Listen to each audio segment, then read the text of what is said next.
Nung nag-asawa ko, it was different. Kasi parang feeling mo, yun na yung true love mo, yun yung forever mo. Eh, maybe I should stop doing this. Okay. Kasi fail ka ng fail eh. Baka hindi yung para sa'yo. Talagang matinik sa babae ang aktor na si John Estrada matapos ang kinakaharap na isyu nito patungkol sa kanyang pangangaliwa sa asawang si Priscilla. Kasalukuyan nang nasa Amerika si Priscilla at kasama nito ang anak niya kay John Estrada. Tuluyan ang inilalayo ni Priscilla Meireles ang anak nito kay John upang ipamukha sa aktor na wala siyang balak balikan nito dahil punong-puno na pala si Priscilla sa pinaggagawa ni John Estrada. Ayon sa balita, hindi lang pala ito ang unang beses na ginawa ng aktor ang pangangaliwa kay Priscilla. Hindi naman napigilan ng dating asawa ni John Estrada na si Janice de Belen ang pagpaparinig kay Priscilla sa salitang karma dito.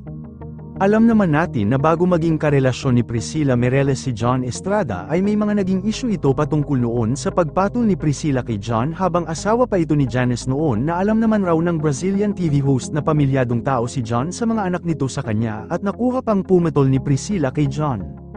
Kaya't usap-usapan ang pagpaparinig ni Janice de Belen kasabay ng balitang nangaliwa na si John Estrada kay Priscilla sa Boracay. Nagbahagi si Janice sa kanyang Instagram account na salitang karma na agad na nakuha ng netizens kung ano ang ibig sabihin nito.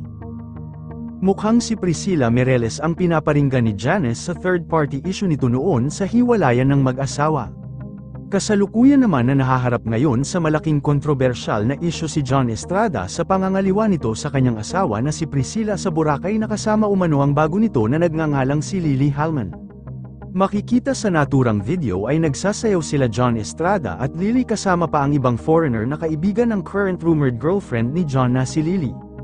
Patuloy na sinasayawan no Lily Halman si John Estrada habang nasa likod niya ito.